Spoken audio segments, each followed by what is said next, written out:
अध्याय 10। प्रातःकाल होरी के घर में एक पूरा हंगामा हो गया। होरी धनिया को मार रहा था। धनिया उसे गालियां दे रही थी। दोनों लड़कियां बाप के पाँव से लिपटी चिल्ला रही थी और गोबर माँ को बचा रहा था। बार बार होरी का हाथ पकड़कर पीछे ढकेल देता, पर जो ही धनिया के मुंह से कोई गाली निकल जाती, होरी अपने हाथ छुड़ाकर उसे 2-4 घूंसे और लात जमा देता। उसका क्रोध जैसे किसी गुप्त संचित शक्ति को निकाल लाया हो। सारे गांव में हलचल पड़ गई। लोग समझाने के बहाने तमाशा देखने आ गए। शोभा लाठी टेकता हुआ खड़ा हुआ। दाता दीन ने डांटा, यह क्या है होरी, तुम बावले हो गए हो क्या? कोई इस तरह घर की लक्ष्मी पर हाथ उठाता है? तुम्हें यह रोकना था। क्या हीरा की छूत तुम्हें भी लग गई है? होरी ने पाला गन करके कहा, महाराज तुम इस बखत न बोलो। मैं आज इसकी बांध छुड़ाकर तब दम लूंगा। मैं जितना ही तरह देता हूं, यह उतनी ही सर चढ़ती जाती है। धनिया सजल क्रोध में बोली, महाराज तुम गवाह रहना। मैं आज इसे और इसके हत्यारे भाई को जेल करवा कर भेजूंगी। इसके भाई ने गाय को माहौर खिलाकर मार डाला। अब जो मैं थाने में रपट लिखाने जा रही हूं, तो ये हत्यारा मुझे मारता है। इसके पीछे अपनी जिंदगी चौपट कर दी। इसका यह इनाम दे रहा है। होरी ने दांत पीसकर और आंखें निकालकर कहा, फिर वही बात मुंह से निकाली, तूने देखा था हीरा को माहौर खिलाते? तू कसम खा कि तूने हीरा को गाय के नांद के पास खड़ा नहीं देखा। हाँ, मैंने नहीं देखा, कसम खाता हूं। बेटे के माथे पर हाथ रख के कसम खा। होरी ने गोबर के माथे पर कांपता हुआ हाथ रखकर कांपते हुए स्वर में कहा, मैं बेटे की कसम खाता हूं, मैंने हीरा को नांद के पास नहीं देखा। धनिया ने जमीन पर थूक कर कहा, थोड़ी है तेरी छुटाई पर। तूने खुद मुझसे कहा कि हीरा चोरों की तरह नांद के पास खड़ा था, और अब भाई के पक्ष में झूठ बोलता है। थू है तुझ पर। अगर मेरे बेटे का बाल भी बाका हुआ तो घर में आग लगा दूंगी, सारी गृहस्थी में आग लगा दूंगी। भगवान आदमी मुंह से बात कहकर इतनी बेशर्मी से मुकर जाता है। होरी पांव पटक कर बोला, धनिया गुस्सा मत दिला, नहीं बुरा होगा। मार तो रहा है और मार ले। जा, तू अपने बाप का बेटा होगा तो आज मुझे मारकर तब पानी पिएगा। पापी ने मारते मारते मेरा भुरकस निकाल दिया, फिर भी इसका जी नहीं भर रहा। मुझे मारकर समझता है मैं बड़ा वीर हूं। भाइयों के सामने भीगी बिल्ली बन जाता है। पापी कहीं का, हत्यारा। फिर वही बैन कहकर रोने लगी।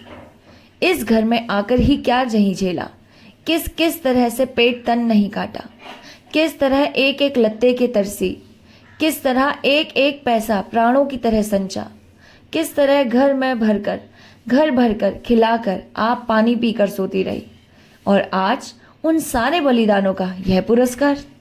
भगवान बैठे यह अन्याय देख रहे हैं और उसकी रक्षा को भी नहीं दौड़ते। गज की और द्रौपदी की रक्षा करने बैकुंठ से दौड़े थे, आज क्यों मेरी नींद में सोए हुए हैं? जनमत धीरे धीरे धनिया की ओर आने लगा। इसमें अब किसी को संदेह नहीं रहा कि हीरा ने ही गाय को जहर दिया।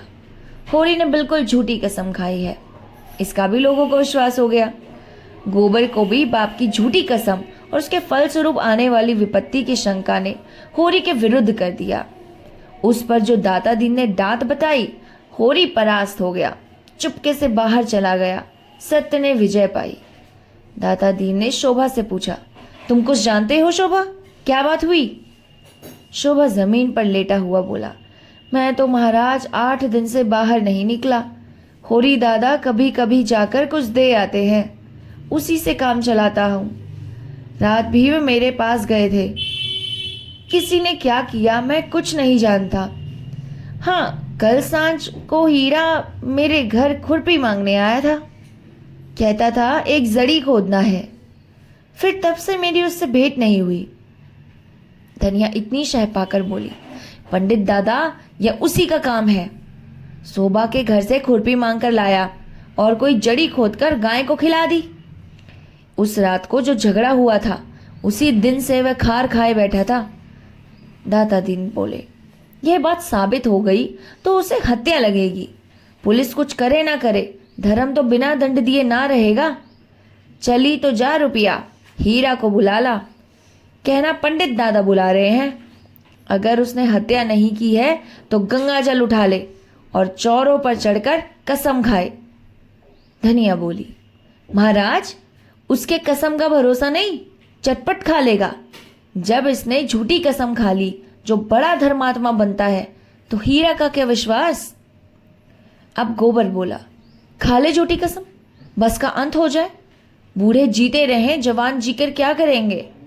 रूपा का एक क्षण में आकर बोली, काका घर में नहीं है पंडित दादा, काकी कहती है कहीं चले गए हैं। दाता दीन ने लंबी दाढ़ी फटकार कर कहा, तूने पूछा नहीं कहाँ चले गए? घर में छिपा बैठा ना हो, देख तो सोना, भीतर तो नहीं बैठा है।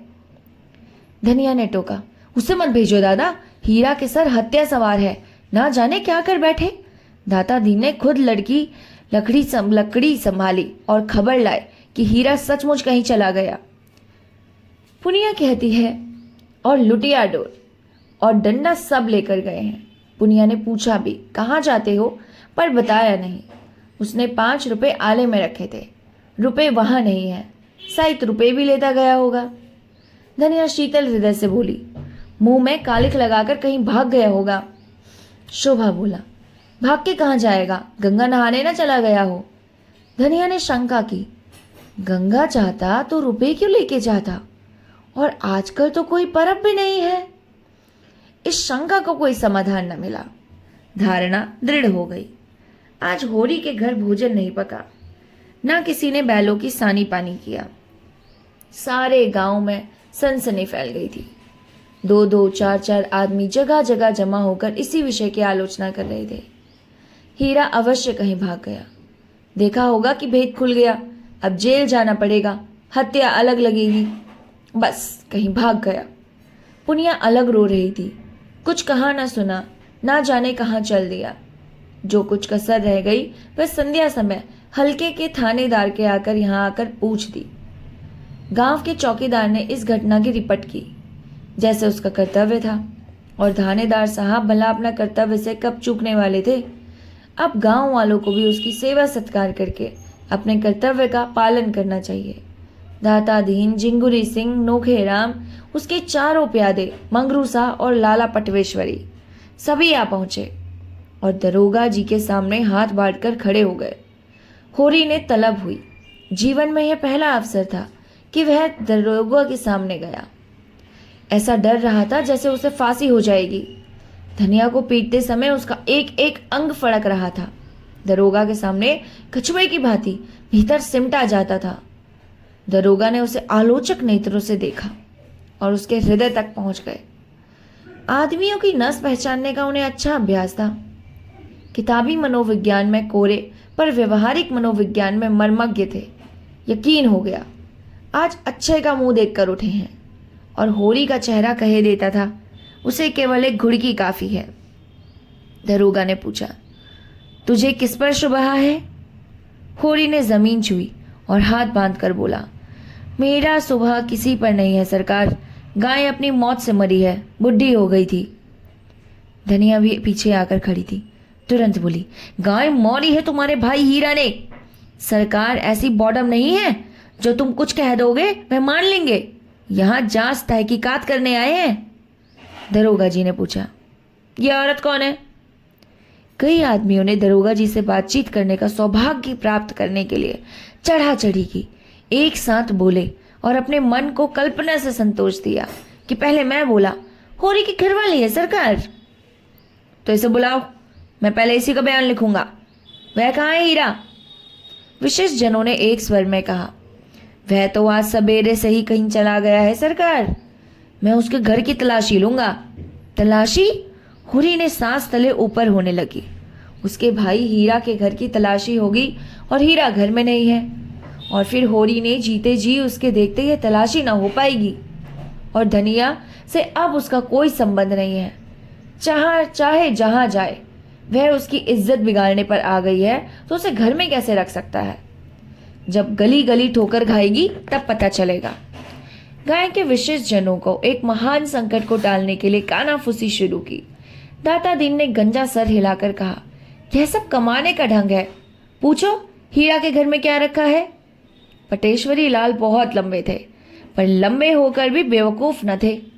अपना लंबा काला मुंह और लंबा करके बोले, और यहाँ आया है किस लिए? और जब आया है बिना कुछ लिए दिए गया कब है? झिंगुरी सिंह ने होरी को बुलाकर कान में कहा, निकालो जो कुछ देना हो, यूं गला न छूटेगा। दरोगा जी ने अब गजरा गरज कर कहा, मैं हीरा के घर की तलाशी लूंगा। होरी के मुख का ऐसा रंग उड़ गया था जैसे देह का सारा रक्त सूख गया हो।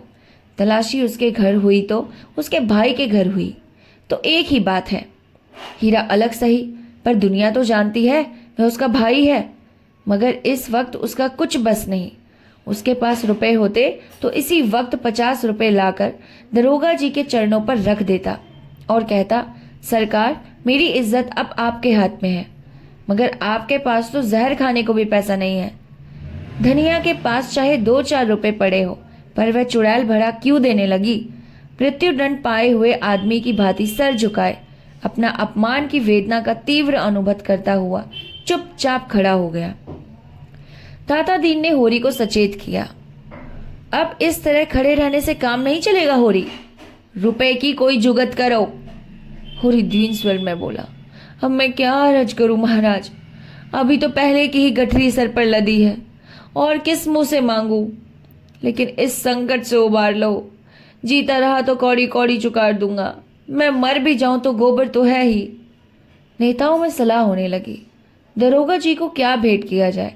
दाता दीन ने 50 रुपए का प्रस्ताव किया। झिंगुरी सिंह के अपमान में 100 से कम पर सौदा ना होगा। नौखे राम के 100 के पक्ष में थे और होरी के लिए 100 और 50 में कोई अंतर न था। इस तलाशी का संकट उसके सर से टल जाए, पूजा चाहे कितनी ही चढ़ानी पड़े। मरे को मर भर लकड़ी से जलाओ या 10 मन से, उसे क्या चिंता। मगर पाटेश्वरी ने अन्याय न देखा गया। कोई डाका या कत्ल तो नहीं हुआ, केवल तलाशी ही हो रही है, इसके लिए 20 रुपए बहुत है। नेताओं ने धिक्कारा, तो फिर दरोगा जी से बातचीत करना, हम लोग नकीच न जाएंगे, कौन घुड़कियां खाए। होरी ने पाटेश्वरी के पांव पर अपना सर रख दिया, भैया मेरा उद्धार करो, जब तक जीऊंगा तुम्हारी ताबेदारी करूंगा। दरोगा जी ने फिर अपने विशाल वक्ष और विशालतर उदर की पूरी शक्ति से कहा, कहाँ है होरी का घर, मैं उसके घर की तलाशी लूंगा। पटेश्वरी ने आगे बढ़कर दरोगा जी के कान में कहा, तलाशी लेकर क्या करेंगे हुजूर, आपका भाई आपकी ताबेदारी के लिए हाजिर है। दोनों आदमी जरा अलग जाकर बात करने लगे। कैसा आदमी है? बहुत ही गरीब हुजूर, भोजन का भी ठिकाना नहीं। सच? हाँ हुजूर, ईमान से कहता हूँ। अरे तो क्या एक 50 का डॉल भी नहीं है? कहाँ की बात हुजूर, 10 मिल जाए तो 1000 समझिए, 50 तो 50 जन्म में भी मुमकिन नहीं, और वह भी जब कोई महाजन खड़ा हो जाए। दरोगा जी ने 1 मिनट तक विचार करके कहा, तो फिर उसे सताने में क्या फायदा, मैं ऐसों को नहीं सताता जो आप ही मर रहे हो। पटेश्वरी ने देखा निशाना और आगे जा पड़ा, बोले, नहीं हुजूर ऐसा ना कीजिए, नहीं फिर हम कहाँ जाएंगे, हमारे पास दूसरी और कौन सी खेती है। तुम इलाके के पटवारी हो जी, कैसी बात करते हो। जब ऐसा ही कोई अफसर आता है तो आपकी बदौलत हम भी कुछ पा जाते हैं ना, नहीं पटवारी को कौन पूछता है। अच्छा जाओ, 30 रुपए दिलवा दो, 20 हमारे 10 तुम्हारे। 4 मुखिया इसका ख्याल कीजिए। अच्छा आधे आधे रखो, जल्दी करो मुझे देर हो रही है। पटेश्वरी ने झिंगुरी से कहा। झिंगुरी ने होरी को इशारा करके बुलाया, अपने घर ले गए। 30 रुपए गिनकर उसके हवाले किए और एहसान को दबाते हुए बोले, आज ही कागज लिखा देना, तुम्हारा मुंह देखकर रुपए दे रहा हूं, तुम्हारी भलमनसी पर। होरी ने रुपए लिए और अंगोछे में कोर से बांधे प्रसन्न मुख आकर दरोगा जी की ओर चला। सहसा धनिया झपट कर आई और अंगोछी के एक झटके के साथ हाथ से छीन ली। गांठ पक्की ना थी, झटका पाते ही खुल गई और सारे रुपए जमीन पर बिखर गए। नागिन की तरह फुंकार कर बोली, ये रुपए कहाँ लिए जा रहा है बता, भला चाहता है तो सब रुपए लौटा दे, नहीं कह देता हूं। घर के परानी पर रात दिन मरे और दाने दाने को तरसे, लत्ता भी पहनने को मैसर ना हो और अंजलि भर रुपए लेकर चला है इज्जत बचाने। ऐसी बड़ी है तेरी इज्जत, जिसके घर में चूहे लौटे वह भी इज्जत वाला है।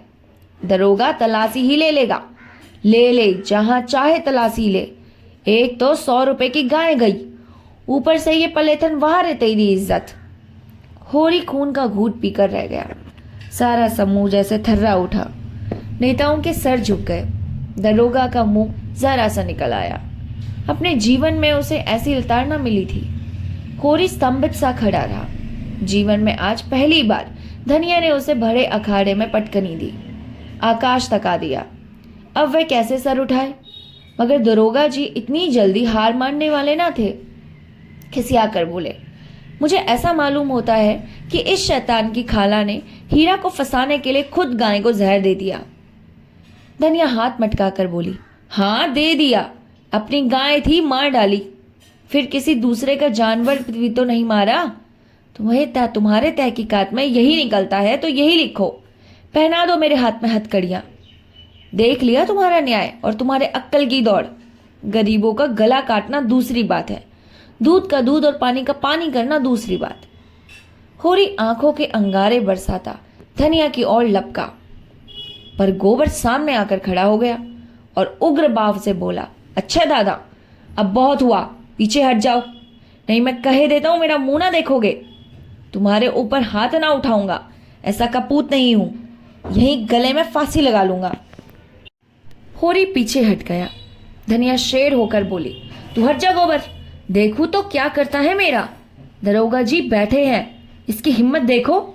घर में तलाशी होने से इसकी इज्जत जाती है। अपनी महरिया को सारे गांव के सामने लतियाने से इसकी इज्जत नहीं जाती। यही तो वीरों का धर्म है। बड़ा वीर है तो किसी मर्द से लड़। जिसकी बाह पकड़कर लाया उसे मारकर बहादुर ना कहलाएगा। तो समझता होगा मैं इसे रोटी कपड़ा देता हूं। आज से अपना घर संभाल। देख तो इसी गांव में तेरी छाती पर मूंग डालकर रहती हूं कि नहीं, और उससे अच्छा खाऊंगी पहनूंगी। इच्छा हो देख ले। होरी परास्त हो गया। उसे ज्ञात हुआ स्त्री के सामने पुरुष जितना निर्बल है, कितना निरुपाय है। नेताओं ने रुपए चुनकर उठा लिए और दरोगा जी को वहां से चलने का इशारा कर रहे थे। धनिया एक ठोकर और जमाई, जिसके रुपए हो ले जाकर उसे दे दो, हम किसी से उधार नहीं ले लेंगे, और जो देना है उसी से लेना। मैं दमड़ी भी ना दूंगी, चाहे मुझे हकीम का इल्जाम तक ही ना चढ़ना पड़े। हम बाकी चुकाने को 25 रुपए मांगते थे, किसी ने ना दिए। आज अंजलि भर रुपए ठन्ना ठन निकाल दिए। मैं सब जानती हूं, यहां तो बाट बखरा होने वाला था, सभी के मुंह मीठे होते। ये हत्यारे गांव के मुखिया हैं, गरीबों का खून चूसने वाले। सूद ब्याज ढेड़ी सवाई नजर नजराना घूस घास जैसे भी हो, गरीबों को लूटो। उस पर सुराज चाहिए।